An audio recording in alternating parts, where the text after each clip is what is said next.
Right. The first thing as patient, as doctors, what we ask ourselves that what do the patients want?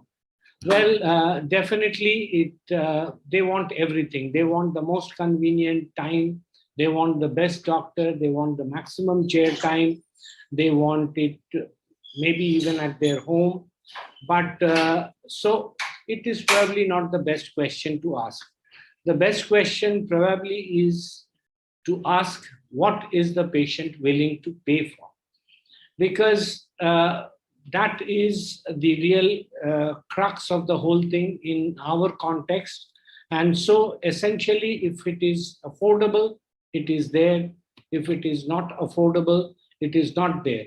But essentially, it is a journey from affordability to aspirations for any patient experience from our side as well as from the patient side. And if you ask me straight away that what has been your learning over the years, I would say that the patient would be very happy to spend 1 day per capita for OPD expenses, 1 month per capita for a cataract surgery, or if you put it otherwise, it depends on location to location. So I would say it's 3 times the square feet area of a residential property. So if it is 4,000 rupees, 3,000 rupees, it is 12,000 rupees. If it is 8,000 rupees, it's 25,000 rupees. And another thing that I always, we have understood that the staff should be able to afford the standard package treatment of the hospital.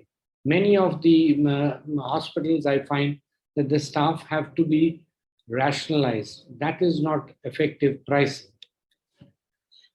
If we come to the entire cataract scenario, I think we have done exceptionally well, because here we are given at our GDP, we are an outlier. I mean, never has it that we are, no other country is there, except for Nepal, which is, they do a lot of Indian cataracts along the border.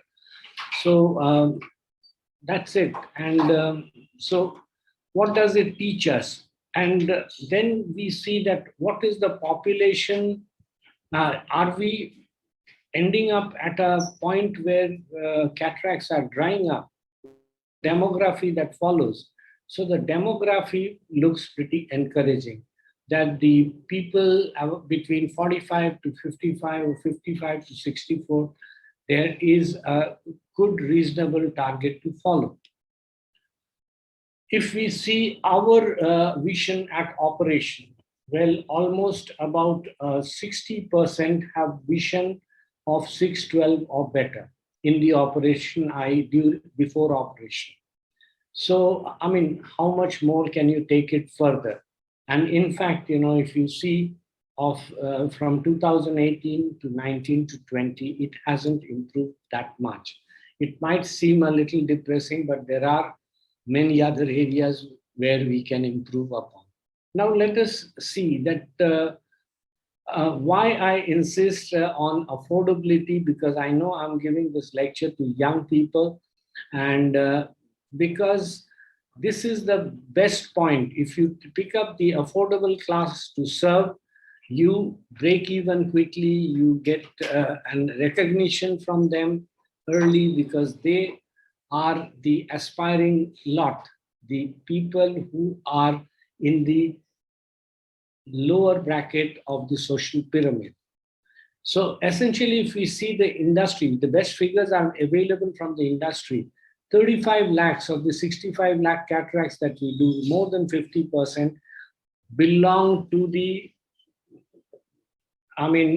so they are lenses between 70 rupees to 200 rupees. And they are probably packaged at 8,000 rupees. And the monthly range of salary is 0 to 8,000 in this bracket. Then we come to another 40% whose income range varies between 8,000 to 24,000. And here you see the Indian hydrophilic and the foreign lens segment. And then we have the premium package of 10% population, and which are anything above 1.5 lakhs per annum, per month. So we would be very comfortable placing ourselves here, because you can move both ways. You can go down, you can move up. So essentially, it is a very sweet spot to be. So if we see, take for example, the DISHA example, you would see that most of our surgeries are around this bracket, and our average cataract surgery package is 17,800 across the board, and our average OPD spend is 720 rupees, where an additional 500 to 600 rupees are spent to complete the investigation or a medical purchase or a spectacle pre-booking. So this is a very important area that we need to understand. Just see, we do only 3,37,000. These are industry statistics, so it is very reliable. And here again, a major part, 50% is Avastin. Though in my state, Avastin is not given, as it is not approved by the government. So essentially, but the fact remains that only 3,37,000 injections, which is only 1/20th of the total cataract volume. Whereas in the developed world, it is 1 to 2 times of the cataract surgery. I mean, in America, they give 6 lakh anti-VEGF injections. So, I mean, okay, they might have more AMDs. They are following the tight protocols of ETDRS, and so they might be giving injections more frequently. But all taken together, what it focuses is that we need to take this up seriously, and this can only evolve through comprehensive eye care. Because if we give, can you mute yourself, somebody?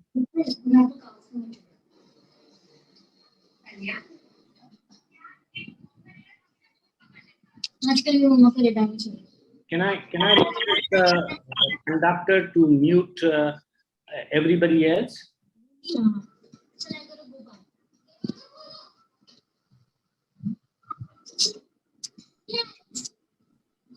Excuse me.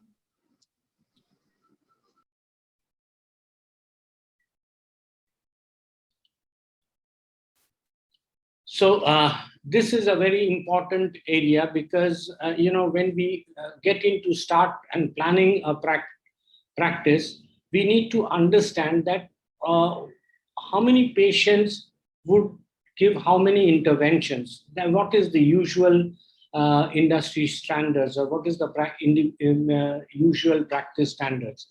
So every second patient would buy medicines. Every third patient probably would need investigation. Every 16th or maybe every 10th patient may be making a spectacle. OCT is 1 in 10.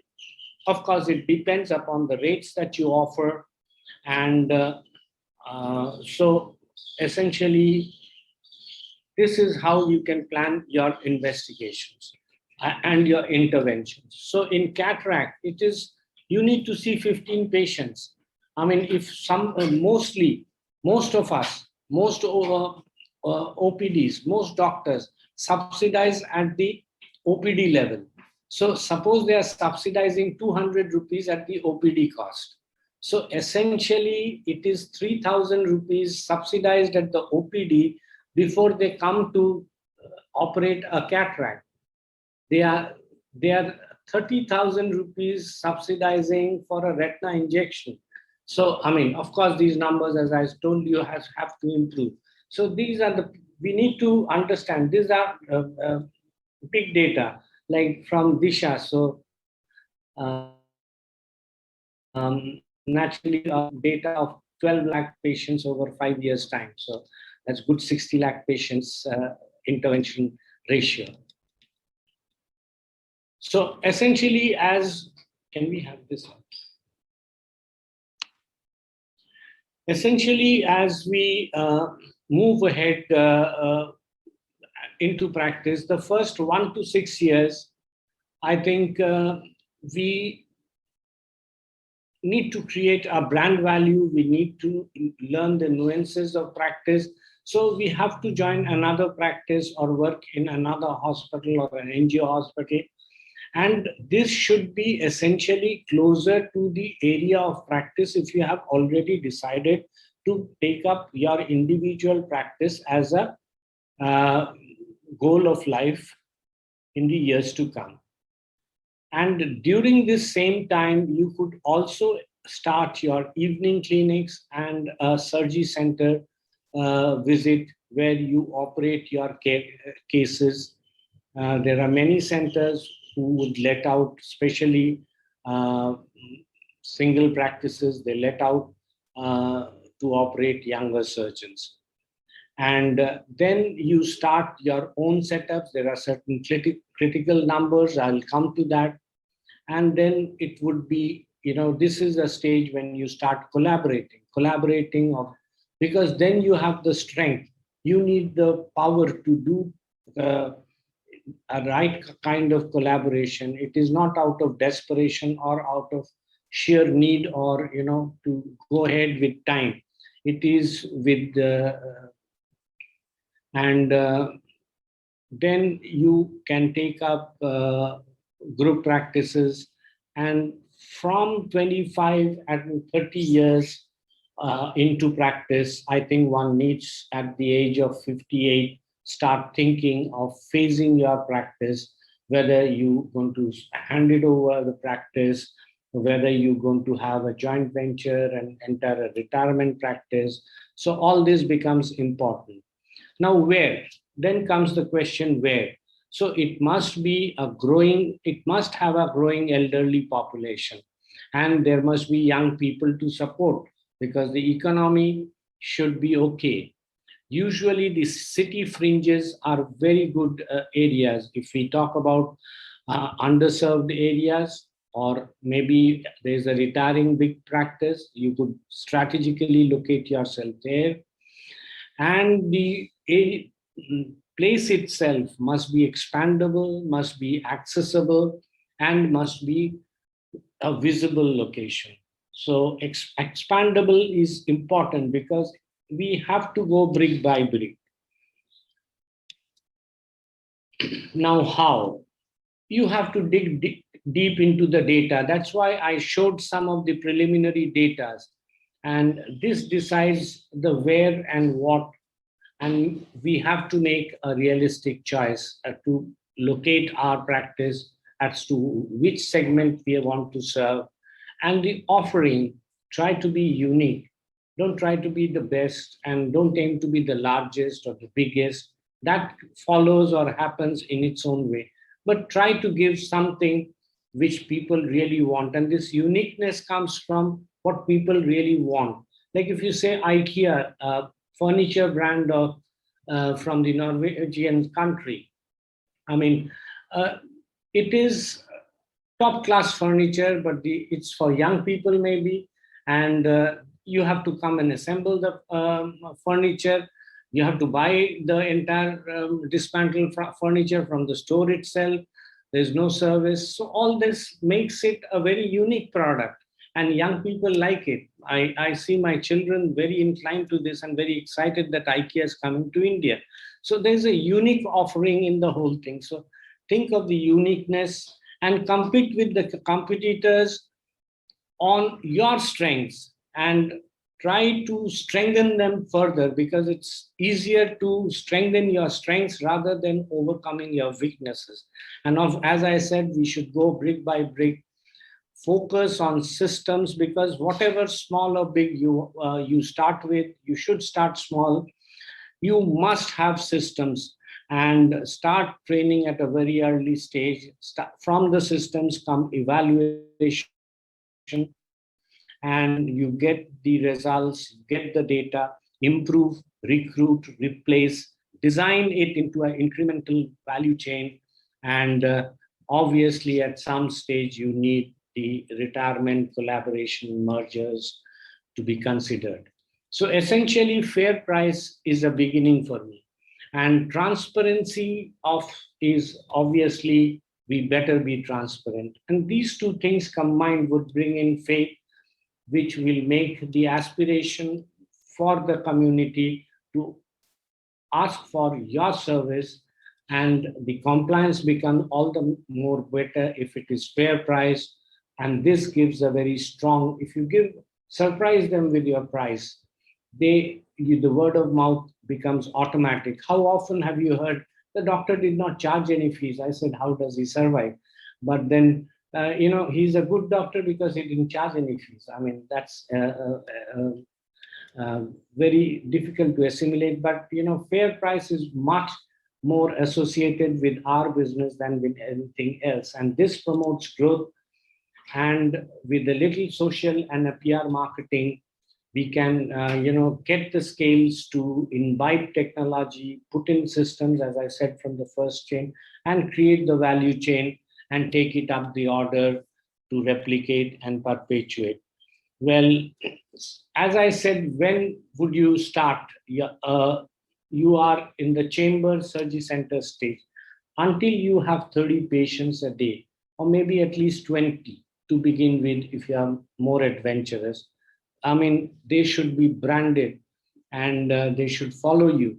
So then you can have, it makes sense to have a OPD and a small structure, a hospital of 3,000 or 2,000 square feet.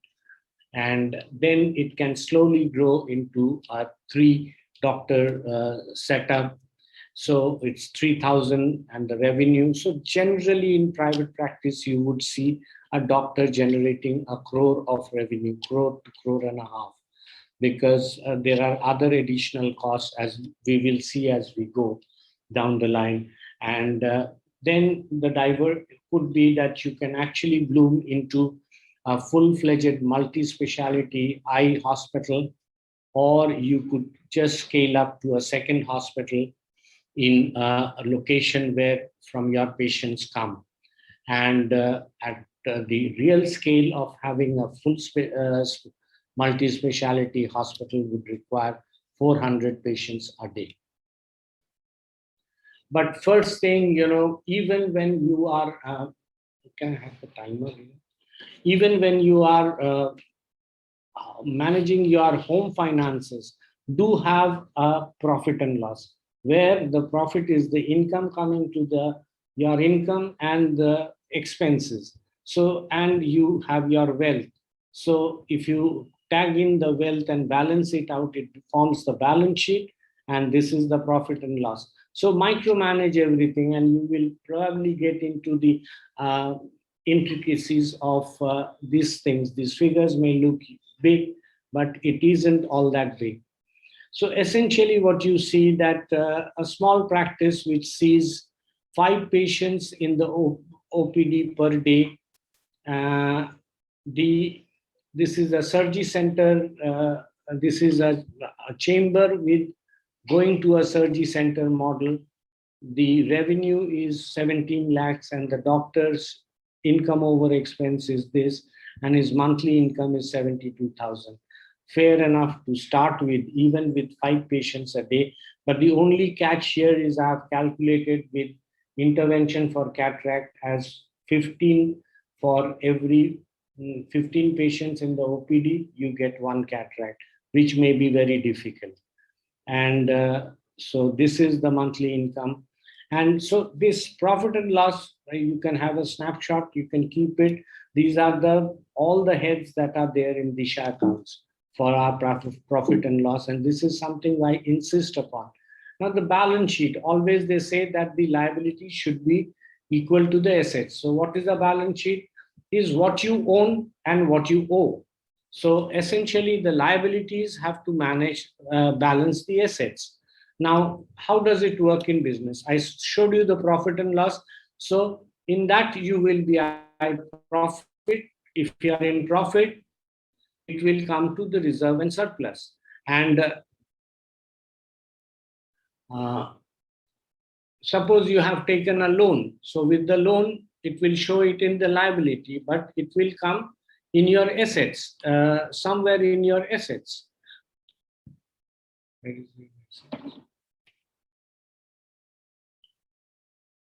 Yeah, so it will come here. So you, with the loan, you have done something. Or if you have not done something, it will be there in your finance. It will be in cash or cash equivalents. So this is how balance sheet gives you an entire picture of your cash flows, your wealth, your assets, your liabilities. So it is basically what you owe and what you own. So this is a whole lot of things that a balance sheet informs you on, and please go through it. It is elaborate and it will be time consuming if I go ahead and start explaining all of this. Now let us see an OPD example. Now we come to a bigger setup where the doctor is seeing 20 to 30 patients and has decided to do a hospital of his own. That's fantastic. And so his fixed cost for 1,000 square feet building is 75 lakhs, and he has an additional, and he's put in an OPD equipment of 25 lakhs. So all this with the staff salaries and with the infrastructure, which is actually, I have kept the infrastructure recoverable at 10 years and the instruments recoverable at 3 years. So it comes to, I mean, with his cost at 150, the cost of OPD is 582.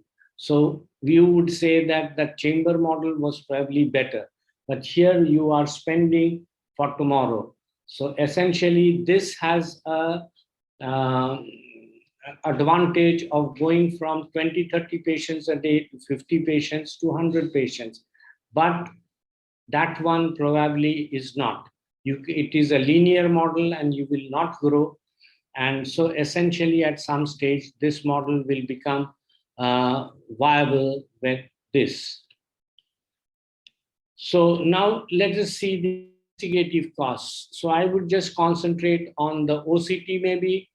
So let us say 10, so the cost of the equipment, 20 lakhs. So if you are seeing 30 patients a day, the cost of the equipment would be 900 rupees, the 500 rupees for with 50 patients, and you can hit discharge rate if you are seeing 100 patients. So we are profitable doing OCT for one eye at rupees 300 rupees. These are economies of scale, as I was explaining you. So now we come to the IPD cost. Here we are again considering 1,000 square feet of and at 75 lakh rupees, and the equipments are microscope, phaco machine, sterilizers, etc. And this costs 75. So if we put it, the cost of surgery, if you are seeing 30 patients, the translated cataracts would be, and the cost for each establishment cost would be 11,000 rupees or 12,000 rupees. But if you are seeing 100 patients, it comes to 5,000 rupees, which is less than what the surgery center charges you. So you become almost break even here, but you become profitable here. Here is a forward spending to be to 50 patients a day. Without this, you don't be to 50 patients a day. So if we translate this to actually add the lens cost, suppose we add a lens cost of rupees 6,000 rupees. Always, if you are charging on the lens, add a profit or a handling charge, because it will cover up many other expenses. And so we have, though it is a 6,000 rupee lens, we in cost calculations, we are putting it at 7,800. And therefore, the cost of us standard techniques or an IQ would be around 32,000 rupees for this scale of practice. But at this scale, it would come down to 24,000 rupees, which is the Disha rate. So this is how economies of scale work. So price considerations, it is mostly that we've seen that people try to price their services, on shadow pricing. But I think it is more important that we price ourselves more on these considerations. As I was telling you, that 3 times the square feet area of the residential area is a good cost. Then the segment we want to serve, that the staff can avail the treatment, then it must be prospective. We must think of profit. And if our goal should be that we should, when we start practice, that we must be earning as much as we were earning on job. So that is all. And let us break even. Let us not run at a loss. That should be a safe enough goal to follow. And then the costs must be realistic. As I said, we must enter into all the breakups as per the profit and loss, and as per the calculations I showed, how many patients would give, how many interventions, so what would be the cost, which machine can we afford, etc. So then is the OPD, as I told you, and any discounts, of course, those things will be there. Free services, promotional services, and training, which is not consumed in the practice. Like if I'm training a youngster, he should start work or she should start working with me. Then the costs and the time spent is justified. Otherwise, it should be treated as an expense. And obviously, as we understand, lower the price, better is the compliance. Now, I'll give you a rather macro understanding of how the entire whole thing of the profit and loss happens. Like suppose if you have invested 100, your turnover should be 100. This is important. I have not written it here. If the investment is 100, then the turnover should be 100 in 3 years. Now, how does this 100 break into? 20 goes to infrastructure and equipment, where infrastructure is calculated on a repayment of 10 years or a equipment of 3 years. Why we take it as 3 years? Because the rest of it can be adjusted or taken into as profit. I mean, it is depreciation, but and replacements, maintenance, and staff costs. So we keep it. If you want to make it further down, you can break it into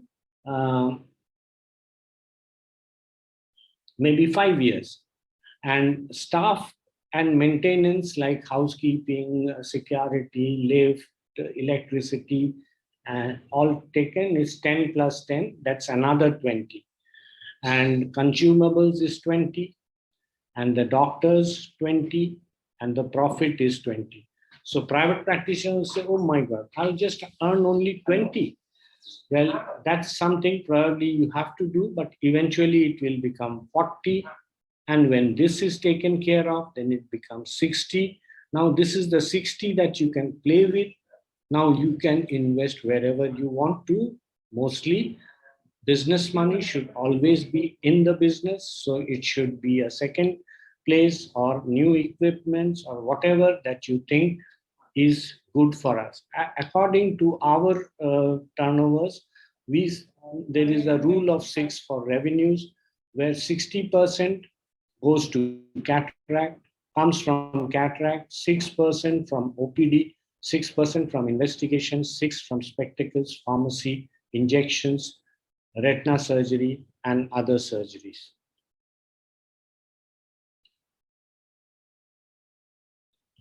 And obviously, as we saw, prices can be made affordable through economies of scale. Now, this point is something that you can reduce costs by converting fixed cost into semi-variable. This is a very intelligent way. You are taking less risks. Suppose if you are taking a building on rent, and if you are taking a building which is owned by somebody, and you are saying that, okay, I am giving you a revenue sharing model. What does that mean? That suppose the rent of the building is 1 lakh rupees. You say, no, see, this is my balance sheet and this is my profit and loss. I earn this much. So I will give you 10% of the top line and it will continue to grow. So why don't you share your infrastructure? You can get more than 1 lakh if I do better. So that is how the revenue sharing model happens, which is usually practiced by major hotel chains, the restaurant chains, because they have brands. But youngsters also, some angel investor or your friend can actually enter into a revenue sharing model. You can have equipments on hire purchase, which is a very standard thing in the market, or which can be bundled with lenses. So this is how fixed cost becomes semi-variable cost, then letting out OTs, as we have already seen, and investigative appliances to doctors. And of course, high value staff and doctors can be kept on variable pay and incentives. So they need not be on a case-to-case basis. And any price change we have seen, it is very difficult to include something very drastic, like it's very difficult we are finding it very difficult to introduce femto and multifocus, because there's a sudden jump of 40,000 rupees of things over the existing cost. Now, to tell you a little about loans, we would see that how much loan should we take? I would say that if you are projected to profit, say 100, you should be taking a loan of 75. So actually you are, by taking 75 repayment per year. So in this way, you can actually be on the safer side. Suppose it doesn't go 100. So you are not burdened. But if you are more aggressive, you are safe enough to take 100. But if you overestimate the business and take 150, probably, you have to reschedule the loan, just keep on paying the interest. And of course, the banks would be very happy to do that. But because, the moment the job of the bank is to give loans, that is their business. To get fixed deposits into the bank is not the business. They have to lend the money that they have, people have kept effectively. So the moment we only keep on paying the interest, they're pretty happy because they don't have to look for another client.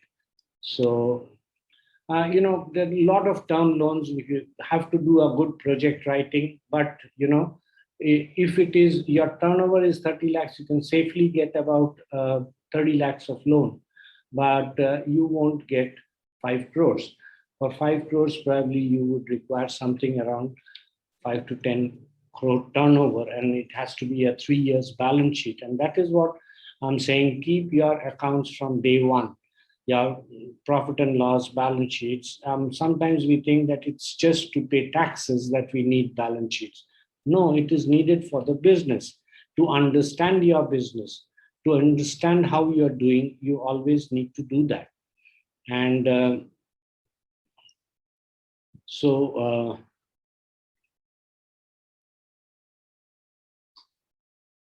the tenure you can actually stretch it up to 15 years. So you can well understand how slow repayments it can be. And so these are term loans. Medical equipment loan is a special segment. So again, these eligibility criteria are there, but you can borrow up to 5 crores, but you can borrow 20 lakhs, 30 lakhs. So that's very much possible. And these are all small business loans and even working capital loans. Of course, this is more for a trading requirement than from our requirement. But the way insurance is going up, I mean, if your business has 70 or 80% of insurance, as I told you in the 2020 rule, if essentially your 80% of your business is, and that is deferred by, payment is deferred by 3 months, then you won't have money to pay your doctors or your vendors or your staff. So you have to take a working capital loan, and you will be functioning on a working capital loan. So, and of course, there is loan against security, loans against property, which is usually between 60 to 70% of what the bank values your security or your property as. And these are all now rates are very low. So it's around between 8 to 9% you will get these loans. Now, this is a very busy slide, so but I don't want to put you into so much trouble, but do pay your taxes. You can have a snapshot of the thing. There is an alternative thing which doesn't take into account the,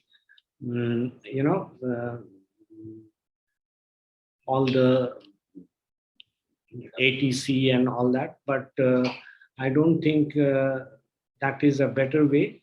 The older way probably is better, because if you see, yeah, for an income of about 8.5 lakhs, the tax is 10%.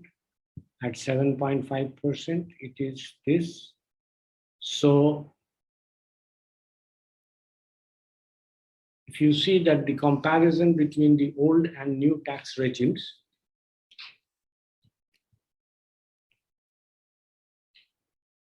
so this is the advantage.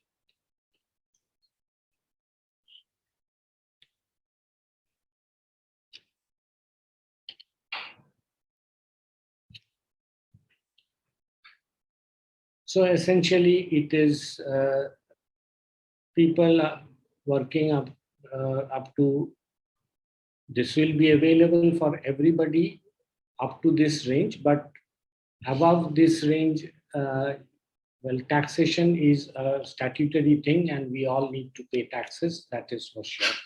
And these are the details. If you want to have a snapshot of it, you can keep it, because it gives you our taxation rules, how much you can save. Like, now let me quickly come to the wealth management. Here, first thing, my advice to youngsters would be that the first thing I find is that they buy a car. But I understand that the youngsters probably today are more Uber types. So it is perhaps more easier, more convenient, and you can have better convenience by hiring a car than actually owning a car and driving it. I think it's more stressful, but then as a scale of personal achievement or a thought or a ambition of owning a car, well, definitely you can have one. Same is about having a flat. I would say it is better to stay in a rental flat. You get the best flats at much more reasonable cost than the EMIs. And so I would rather say don't invest in these two in initial years, because you still don't know where you are actually going to settle down. But one thing I would always say, that definitely have a life insurance, and I would recommend that you have a life insurance around this, which actually covers only life. So if you die before 75, well, this policy is okay, but it makes sure that you get some this 1 crore rupees because you're going to die after 100 years, before 100 years.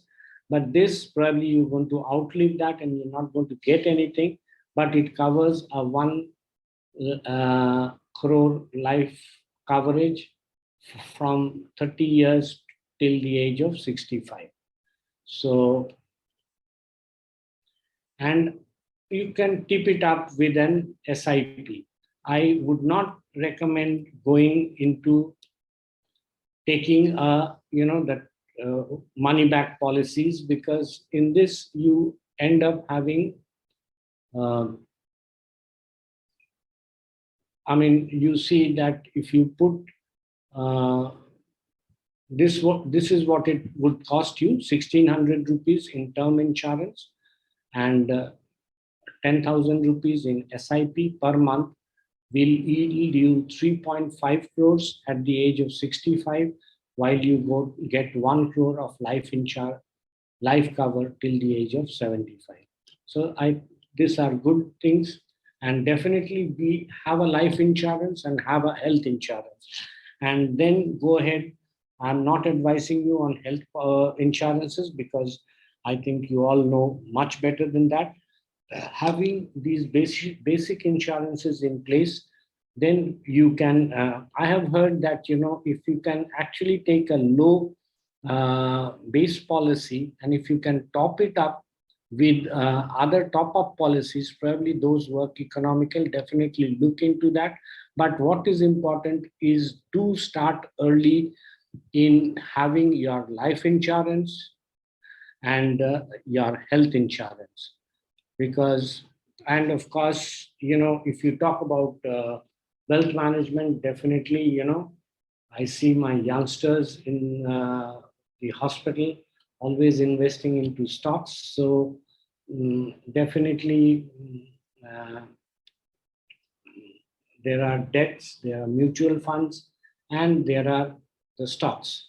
So do invest at least about 15 to 20% in investments, which should include your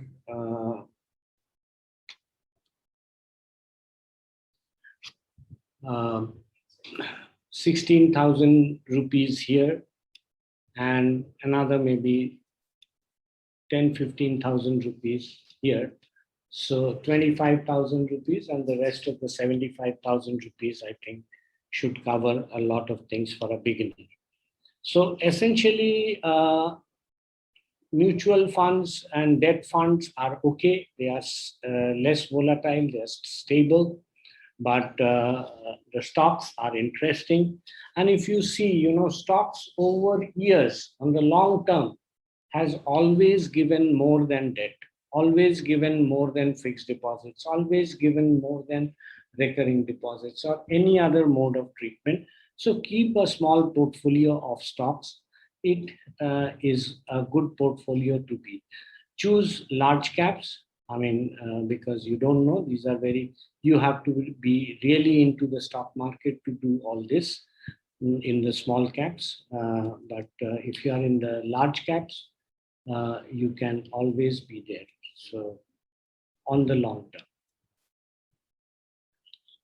So this has been our growth over the years. So essentially,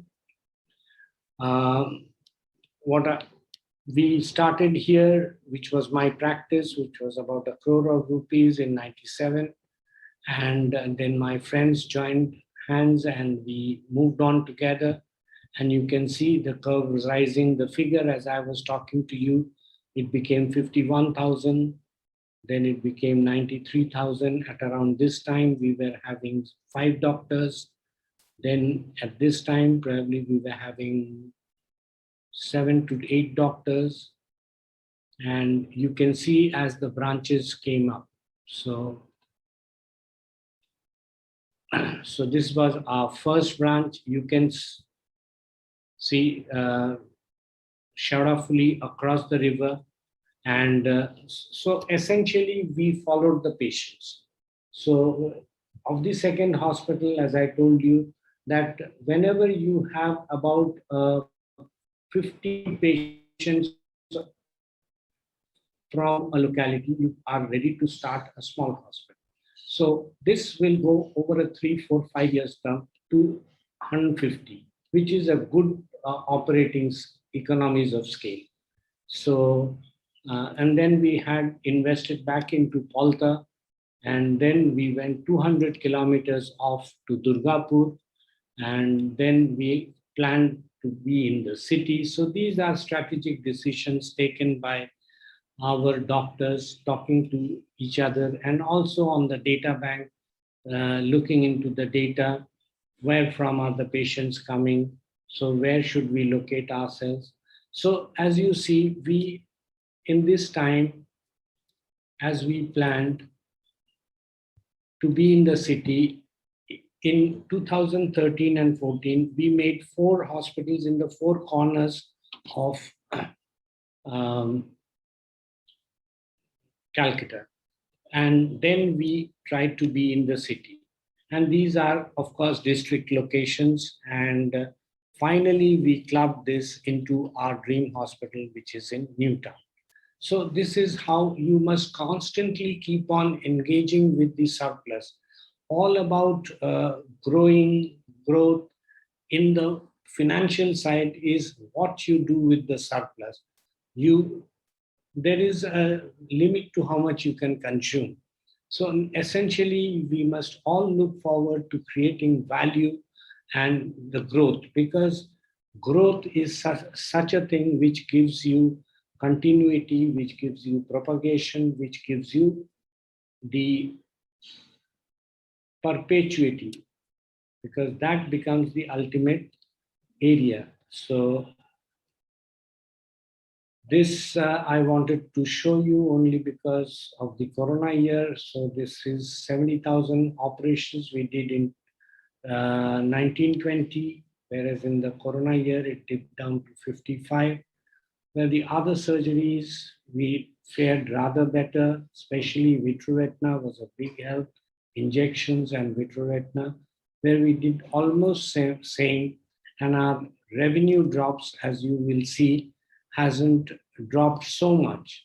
So from 225 crores, 223 crores, we came down to 181 crores.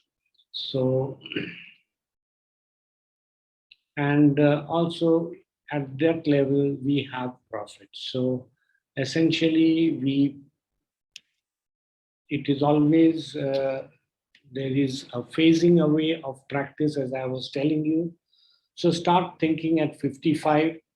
And it has to be an engagement with a youngster at 35 years, and have a reasonable amount of association. And while the newcomer continues to buy into your practice, the senior can sell. And I think the stop limit would be 50%, because then it would become a joint venture where, both are equal holders of the profit and the responsibilities. And then by 65, 70, the elder practice can think of retiring. And in that time, the youngster will be 45 and will be in full bloom to blast his practice. But there can be mergers also.